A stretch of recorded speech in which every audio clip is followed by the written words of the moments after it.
Buterevu oli mukadde kenyini akatuufu akalaga n'akamawulire gayitedde Good News okuviira ddala mu kibiina kye kiganzidde Tenero Team Drama Acting Club ng'oli n'omu ku bazeeyi ba Isirayiri muzeeyi Chris Kisige akambambirwa Joseph anti nze atudde ogakutuusaako ateera gw'omulundi guno wabula gw'ayagala okutufuna olw'emikolo egy'enjawulo gamba ng'embaga okwanjula by'amasomero byonna gamba oba byanjiri omuli Crusades FOTC n'ebiringa ebyo mwattu twekwate bwekwasi ku namba y'essimu eyo gy'olaba wansi awo so nga ate gwe ayagala otutuukirira maaso ku maaso tusange ku Progressive SS Buloba oba ku Late Secondary Vocational School e Bulenga abange ketugende buterevu mu mawulire g'olwaleero.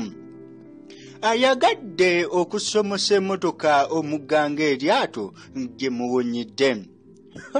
Waliwo ayagadde okusomosa emmotoka omugga mu kifo ky'eryato George muwonyidde munzikirize nze nywemu ku lwendo lw'amazzi awo n'omusasi waffe mukulu Joseph agatuwe mu bujjuvu nkomewaate.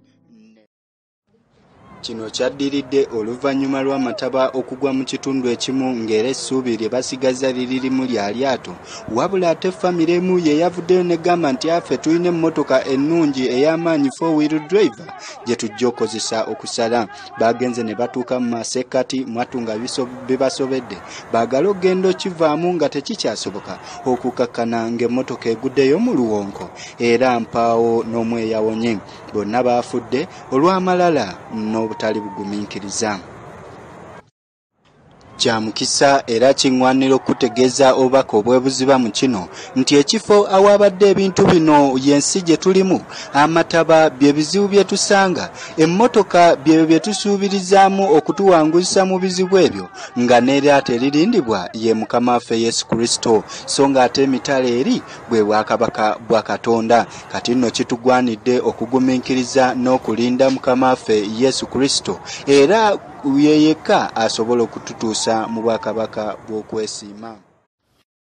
Oyo abadde omusasi wo mukulu Joseph kati nno okwongera okukaatiriza ensonga eyo tayise omu yekka wabula ne muzeeyi Yokaana bw'atyo asazeewo n'akyogerako. Muzeeyi Yokaana atutegeeza nti Yesu ddala ly'ekkubo lyokka kwe tulina okuyita okugenda mu bwakabaka obw'omu ggulu. Kino yakirambise butereevu mu lupapula olukulu olw'amawulire Bibiliya era ku muko guli eri ogw'e14 ku kanyiriri akasooka awo paka ku k'omusanvu muzeeyi Yokaana bw'atulambise. Yokaana 14 paka 7 nnyonnyola ku nsonga eyo.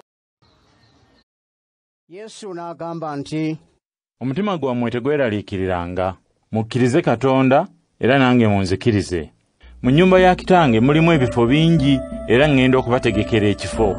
Singa si bwe kiri sandibagambye bwe ntyo. Bwe ndimala okugenda ne mbategekera ekifo ndikomawo ne mbatwala gye ndi nammwe mubeere eyo nze gye mbeera era gye ŋŋenda ekkubo mulimu. Nze ekkubo nze mazima era nze bulamu. Tewali atuuka eri Kitange wabula ng'ayita mu nze. Singa nze mummanyi ne Kitange mwandimumanye era okuva kati mumumanyi. Kati nno zikusanze gwe ssebo naawe nnyabo mwattu nga mmwe we mufuna ebizibu byammwe muyina gye muddukira ewalala gamba nga mu masabo wamu n'okutuukirira abantu nga temunnabitegeeza oyo yekka gwe tulina okubitegeeza Mukama waffe Yesu Kristo. Naawe atakkiriza nti Yesu mwana wa Katonda kasita okitegedde nti ekkubo liririmu lyokka kw'olina okuyita azawezi gowona kozesa ku makubo amalala ng'ag'abagenzi ojja kufiira bwereere. Weekwate ku Yesu Kristo kubanga ly'ekkubo ge mazima ate era bwe bulamu. Mwatu ago ge gabadde amawulire gaffe nga nsigadde nze Muzeeyi Chris Kisige akambambirwa Joseph. Weekuumire ku mukutu gwo wamu n'ekibiina kyo Tenero Team. Tusange e Buloba ku Progressive SS oba ku Late Second and Vocation School Bulenga. Mwatu tulabagane mu ngeri ekirako kweyo. Naiti Bulenga ddala gwe wamma ssomero lya muwendo.